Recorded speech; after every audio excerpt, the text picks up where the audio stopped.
अब समझिए ऊपर वाला एरिया, चलिए बाथरूम वाले एरिया में मैं आपको दिखाता हूँ। देखिए फिर से यहाँ से ये पाइपलाइन आगे आ रहा है, एक एल्बो देखिए इधर लिया, ये नीचे लिया ड्यूस मिक्सर के लिए, अब ये आगे आ रहा है। देखिए एक टी दिया, रिड्यूस कर दिया, 1/3/4 करके रिड्यूस कर दिया। अब देखिए यहाँ पे एक एल्बो दिया, नीचे लिया, यहाँ पे दे दिया 1/1/2 का ब्रास एल्बो। ये जो है ना ये कोल्ड वाटर का पॉइंट है, गीजर का पॉइंट है। गीजर का पॉइंट हमेशा राइट साइड, कभी भी कोल्ड वाटर रहता है राइट साइड में, लेफ्ट साइड में हॉट वाटर आता है। ठीक है, पॉइंट उल्टा नहीं करना है। पॉइंट अगर आप उल्टा करेंगे तो कोई दिक्कत नहीं होगा, बस कनेक्शन पाइप इस तरह से क्रॉस हो जाएगा। ठीक है, तो right side cold water, left side hot water रहेगा। अब ध्यान रहे, देखिए कोल्ड वाटर में तो आप किसी भी साइज का पाइप लगाइए, कोई दिक्कत नहीं है, आधा इंच, 1 इंच, 2 इंच, 3 इंच जो भी हो। लेकिन ये हॉट वाटर में हमेशा आपको 1.25 इंच का पाइप लगाना है। अगर इन केस इसमें अगर आप 1 इंच का या फिर 1.5 इंच का पाइप डालेंगे तो उसमें क्या होगा, देखिए गीजर वाले टैंक का जो आउटलेट है वो आधा इंच होता है और आधा इंच पानी फ्लो होता है। अगर यहाँ पे इसका डाया मोटा किया आपने 1 इंच, तो क्या होगा, पानी पहले स्टोर होगा, फिर गिरेगा, स्टोर होगा, फिर गिरेगा, प्रेशर कम ज़्यादा करके आएगा, प्रेशर में फ्लैक्चुएशन आएगा, कस्टमर कंप्लेन करेंगे। ठीक है, प्लम्बर के साथ लास्ट में किचकिच होगा, पैसा वगैरह फंसता है, झगड़ा होता है, तो वो सब इसीलिए होता है। आपको बिल्कुल प्रॉपर तरीके से, अच्छे तरीके से काम करना है। छोटी छोटी बारीकियों को आप समझिए। यहाँ पे कोल्ड वाटर के लिए, गीजर वाले टैंक के लिए, कोल्ड वाटर के लिए किसी भी साइज़ का पाइप रखिए, कोई दिक्कत नहीं है। हॉट वाटर के लिए हमेशा आप आधा इंच या फिर 1.25 इंच का पाइप लगाएंगे, 1 इंच का आपको गलती से नहीं लगाना है। देखिए अब यहाँ पे इस तरह से मैं टर्न किया प्रेशर को मेंटेन करने के लिए। ध्यान रहे ज़्यादा एल्बो मत यूज करिए, प्रेशर को डिक्रीज करता है। 45 दिया, ब्रास एल्बो यहाँ पे दिया, इस तरह से नीचे लिया और ये दोनों लाइन इस तरह से नीचे आ रहा है। देखिए यहाँ पे रिड्यूस कर दिया मैं, कोल्ड वाटर लाइन है टैंक से आ रहा है। देखिए 1/3/4 करके नीचे लिया, इस तरह से आ रहा है और ये लाइन शावर का है, नीचे लिया। अब देखिए अब यहाँ पे क्रॉस कैसे करना है, कनेक्ट कैसे करना है वो आप देख लीजिए, इस तरह से आपको करना है। देखिए ये जैक्वार का 5 वे डाइवर्टर है, 2 इनलेट 3 आउटलेट डाइवर्टर है। इसमें क्या होता है, इसमें शावर वाला और ये टैंक वाला, ये दोनों यहाँ पे रहता है आगे पीछे। तो पहले आपको क्या करना है, दोनों को तो एक लेवल में लेना है इस तरह से। ठीक है, देखिए ब्रास एम्प्टी ये दिया, पीछे वाला जो टुकड़ा है वो थोड़ा सा लंबा टुकड़ा लगाना आपको, तकरीबन 4 इंच का, 4 इंच का टुकड़ा लगाएंगे। उसके बाद 245 दिया, इस तरह से बाहर आ गया ये। उसके बाद ये जो टैंक वाला है इसमें देखिए छोटा टुकड़ा लगा है पाइप का, तो छोटा टुकड़ा लगाया। उसके बाद ये 245 लगाया, इतना गैप देना आपको इस तरह से अपने हिसाब से। आप देख सकते हैं जिस हिसाब से आपने कटिंग चिपिंग किया हो। अब अगर आपका ये कोल्ड वाटर आप चाहें तो यहाँ पे इस साइड से भी ले सकते हैं यहाँ से, लेकिन मेरा यहाँ पे है। ठीक है, समय बचाने के लिए दोनों को मैं एक साथ कर दिया। ध्यान रहे पाइप के बीच गैप होना चाहिए ताकि जो है मसाला अच्छी तरह से पकड़ कर सके, रिपेयर भी हो सके बाद में इन केस। तो ये शावर वाला हो गया। उसके बाद ये है अपना, ये कोल्ड वाटर इनलेट हो रहा है, 3 इनलेट 2 आउटलेट। मैं समझा दूं, मैं आपको बताया अभी था स्टार्टिंग में।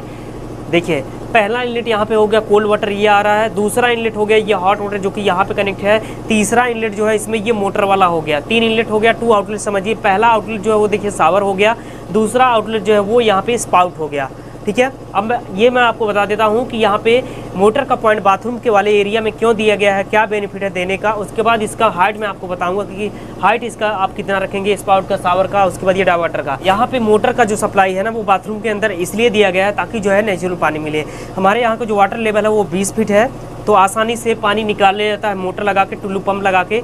तो यहाँ पे नेचुरल पानी ये मिलता है। कहने का मतलब है ठंडी में नेचुरल पानी मिलेगा, यानी कि मौसम के हिसाब से ठंडी में हल्का सा गर्म मिलेगा, नहा सकते हैं इजीली, कोई दिक्कत नहीं होगा। और सेम वो इसी तरह से दोस्तों गर्मी में भी, गर्मी का टेम्परेचर काफ़ी ज़्यादा गर्म होता है, टैंक का पानी काफ़ी ज़्यादा गर्म हो जाता है। तो यहाँ पे जब आप मोटर का पॉइंट देंगे तो नेचुरल पानी मिलेगा, गर्मी में हल्का सा ठंडा मिलेगा, ठंडी में हल्का सा गर्म मिलेगा, नहा सकते कोई भी दिक्कत नहीं है। बस इसीलिए यहाँ पे मोटर वाला जो है ये पॉइंट बाथरूम के अंदर दिया जाता है। ये मोटर हो गया, ये हॉट वाटर हो गया, ये स्पाउट है। ठीक है, अब हाइट आप समझिए, देखिए कितना रखना है। पाइपलाइन एक बार और समझ लीजिए, हाइट फिर मैं आपको बताता हूँ। हॉट वाटर यहाँ से आ रहा है, टी देखिए ब्रास एम्प्टी ये में कनेक्ट कर दिया मैं। उसके बाद टी से नीचे लिया, एक एल्बो दिया। उसके बाद अब देखिए यहाँ पे टी लगा के नीचे लिया मैं। नीचे वाला ये जो पाइप है ना, ये एल्बो लग के नीचे जो जा रहा है, ये टॉयलेट वाले एरिया में जा रहा है, इंडियन सादा सीट के लिए, उसके बाद कमोड के लिए। और टी देखे इधर में दे दिया। देखिए ड्यूस मिक्सर यहाँ पे लगा हुआ है, हॉट वाटर, कोल्ड वाटर, और ये आउटलेट है, यहाँ पे स्पाउट लगेगा। ठीक है, देख सकते हैं पूरा पाइप फिटिंग इस तरह से हुआ है। अब हाइट आप समझ लीजिए, देखिए कितना रखना आपको। और उसके बाद मेन जरूरी पॉइंट है, और भी जरूरी बातें मैं आपको बताऊंगा। देखिए डाइवर्टर का जो हाइट है ना, कम से कम टाइल्स वाले सरफेस से ये मेजर करना है, सेंटर पॉइंट इसका मेजर करना है। टाइल्स वाले सरफेस से कम से कम 40 इंच रखेंगे और मैक्सिमम इसको आप 42 इंच यानी कि 42 इंच रखेंगे। उसके बाद ये वाला जो पॉइंट आप देख रहे हैं दोस्तों, स्पाउट वाला, इसका जो हाइट है ना टाइल्स वाले सरफेस से कम 30 इंच रखना है, मैक्सिमम 32 इंच रखना है, यानी कि कम से कम 30 इंच मैक्सिमम 32 इंच रखेंगे। उसके बाद ये शावर वाला जो पॉइंट आप देख रहे हैं, शावर वाले पॉइंट का जो हाइट है वो कम से कम आपको 6 फीट रखना है, मैक्सिमम 7 फीट रखना है। 7 फीट रखने का बेनिफिट ये है कि 6 फीट के भी आदमी इजीली नहा सकते हैं, कोई दिक्कत नहीं है। अगर यही पॉइंट अगर आप 6 फीट पे रखेंगे तो 6 फीट के आदमी को अगर नहाना हो तो फिर झुकना पड़ेगा या फिर बैठ के नहाना पड़ेगा, ज़्यादा शावर का एंजॉय वो नहीं कर पाएगा। इसलिए शावर का हाइट जो है वो कम से कम 6 फीट रखिए, मैक्सिमम 7 फीट रखिए, सभी के लिए ये पर्याप्त हाइट है, बिल्कुल सही हाइट है। उसके बाद ये गीजर का हाइट मैं आपको नहीं बताया था, उसके बाद ये डिस्टेंस बीच का नहीं बताया था। देखिए समझिए क्या रखना है। गीजर वाले पॉइंट का जो ये हाइट है टाइल्स वाले सरफेस से कम 6 फीट, मैक्सिमम 7, 8, 9 रखेंगे, कोई भी दिक्कत नहीं है, ठीक है। उसके बाद ये दोनों के बीच का, हॉट और कोल्ड के बीच का जो डिस्टेंस है ना वो कम से कम 6 इंच रखना है, मैक्सिमम आप 8 इंच रख सकते हैं। ये गीजर का हो गया, शावर का हो गया, डाइवर्टर यहाँ पे आप देख सकते हैं, बाथरूम वाला एरिया पूरा कंप्लीट हो गया है।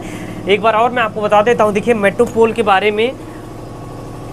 मेट्रोपोल जब आप लगा रहे हो ना तो फिर अगर आपका 1.25 बाई 1.25 का मेट्रोपोल है तो इसको आप क्या करेंगे, ये पाइप को आगे ले जाकर रिड्यूस करेंगे, थोड़ी दूर ले जाने के बाद इसको रिड्यूस कर देना है आपको।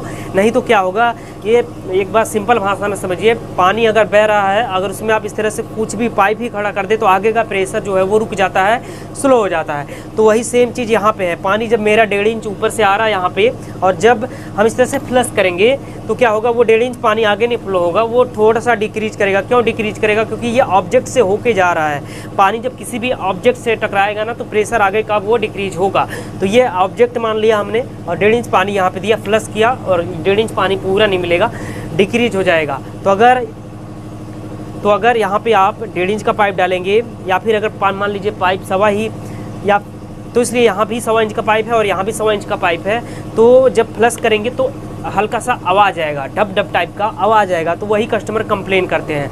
तो वो सॉल्व करने के लिए आपको क्या करना है, ये पाइप को थोड़ी दूर ले जाकर रिड्यूस कर देना है। अगर 1.25 इंच का पाइप है तो इस केस में, मेरे केस में कोई भी दिक्कत नहीं है। 1.5 बाई 1.25 का मेट्रोपोल है, 1.5 इंच का पाइप हमने यहाँ पे डाल दिया, टैंक में जाके सीधा कनेक्ट हो जाएगा, ठीक है। पूरा फिटिंग मैंने आपको दिखाया। आइए और ज़रूरी पॉइंट मैं आपको दिखाता हूँ। देखिए पाइप जब आप फिट करेंगे ना तो फिर ये रेड लाइन जो है ना ये बिल्कुल सामने होना चाहिए, फ्रंट पे होना चाहिए। इसका जो एडवांटेज है मैं आपको बता रहा हूँ। देखिए जितनी भी पाइप फिटिंग है ना पूरा सबको आपको सामने मिलेगा, आप देख सकते हैं। देखिए टोटल जितना भी फिटिंग है सबका रेड लाइन आपको बिल्कुल फ्रंट पे मिलेगा, ये आप देख सकते हैं। देख लीजिए, देख रहे हैं ना। तो ये जो है ना ये दिखाने के लिए नहीं होता, मैं आपको बता रहा हूँ। इधर भी देख लिया आपने, टॉयलेट वाले एरिया में भी आप देखिए, ये देखिए रेड लाइन दिख रहा है ना। देखिए जितना पाइप फिटिंग मैंने किया है सबका रेड लाइन फ्रंट में दिख रहा है। तो देखिए यहाँ पे ये जो रेड लाइन है ना वो दरअसल दिखाने के लिए ये होता है। इसका जो एडवांटेज है, टोटल यहाँ पे 3 एडवांटेज है, मैं आपको बताता हूँ। पहला ये हो गया कि यहाँ पे ये जो है ना ये दर्शाता है कि इसमें आप हॉट वाटर कोल्ड वाटर दोनों को पास आउट कर सकते हैं। जबकि यही जो है अगर ये ब्लू लाइन कर दिया जाए तो इसका मार्किंग सिंबल ये हो जाता है कि यहाँ पे सिर्फ कोल्ड वाटर आएगा। लेकिन अभी इसके इसमें यहाँ पे रेड दिया है तो इसमें हॉट वाटर कोल्ड वाटर दोनों जा सकता है आपका। ये पहला एडवांटेज हो गया। तो दूसरा एडवांटेज ये है कि यहाँ पे ये जो है ना ये प्लम्बर के काम को आसान बनाता है। प्लम्बर के काम को कैसे आसान बनाता है मैं आपको बताता हूँ। देखिए ये जो रेड लाइन है जब आप फिटिंग करेंगे, जैसे मान लीजिए ये ब्रास एल्बो दिख रहा है ना, और यहाँ पे ये 45, दोनों को मुझे आपस में कनेक्ट करना है और मुझे सीधा देखना है कि ये मेरा जो फिटिंग है ये बिल्कुल सीधा है कि नहीं है।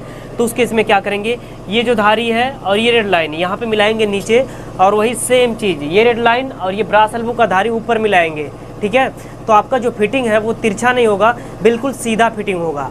बस इसीलिए यहाँ पर रेड लाइन दिया गया। तो टोटल 2 एडवांटेज हो गया। तीसरा एडवांटेज इसका ये है कि ये कस्टमर का जो फिटिंग है वो नुकसान होने से बचाता है, क्योंकि प्लम्बर जब यहाँ पे रेड लाइन मिला के काम करेंगे तो उनको ज़्यादा घुमाना नहीं पड़ेगा, फिटिंग ख़राब नहीं होगा। जब फिटिंग ख़राब नहीं होगा तो कस्टमर का फिटिंग बचेगा। तो बस इसीलिए यहाँ पर रेड लाइन दिया गया है। 3 एडवांटेज है मैंने आपको बताया। सबसे मेन एडवांटेज इसका यही है कि ये जो है पाइपलाइन को दर्शाता है रेड लाइन की हॉट वाटर कोल्ड वाटर आप दोनों को यहाँ पे पास आउट कर सकते हैं। सेकंड ये कि यहाँ पे ये कस्टमर का जो फिटिंग है नुकसान होने से बचाता है, पैसा बचता है। तीसरा ये कि प्लम्बर के काम को आसान बनाता है। तो पूरा पाइप फिटिंग मैंने आपको दिखा दिया इस मास्टर बाथरूम का। यहाँ पे बाथरूम वाला एरिया दिखाया, डाइवर्टर लगा हुआ है। उसके बाद टॉयलेट वाले एरिया में यहाँ पे एक कमोड है और एक सादा सीट है। तो कमोड वाले एरिया के लिए और ये सादा सीट के लिए, दोनों के लिए यहाँ पे ड्यूस मिक्सर दिया गया है ताकि जो है हॉट वाटर कोल्ड वाटर दोनों मिले फ्रेश होने के लिए। देख सकते हैं टॉयलेट वाला एरिया वो है कमोड वाला, ये देख लीजिए। और ये है अपना यहाँ पे इंडियन सादा सीट आएगा। यहाँ पे जो पी ट्रैप है ना वो पहले ही यहाँ पे लगाया गया है। उसके बाद ये जो है ये अभी पेंडिंग में है, होल्ड किया गया है। जब यहाँ पे इंडियन सादा सीट लगेगा उस टाइम ये पाइपलाइन यहाँ पे कनेक्ट होगा। पूरा पाइप फिटिंग इस तरह से कंप्लीट होता हुआ आप देख सकते हैं पूरा ऊपर निकल गया है। ठीक है, ये वाला जो पाइप फिटिंग है जब कोई प्लम्बर करता है तो बहुत ज़्यादा मेहनत करना पड़ता है। यहाँ पे देखिए 1.5 इंच का पाइप है, 1.5 इंच का पाइप अंदर पूरा कट करने में बहुत ज़्यादा मेहनत लगता है। देखिए इस तरह से यहाँ पे किया गया है। 1.5 इंच पाइप वैसे डालना नहीं पड़ेगा अगर मेट्रोपोल ना लगे तो। अगर यहाँ पे फ्लश टैंक आप लगा रहे हैं तो भी इसको 1 इंच का भी पाइप आप डाल सकते हैं। अगर हाइट आपका कम है तो ही आप 1.25 इंच या फिर 1.5 इंच का पाइप डालेंगे। देखिए दोनों पाइपलाइन फिटिंग होता हुआ इस तरह से ऊपर निकल गया है, टैंक में जाके वो कनेक्ट हो जाएगा।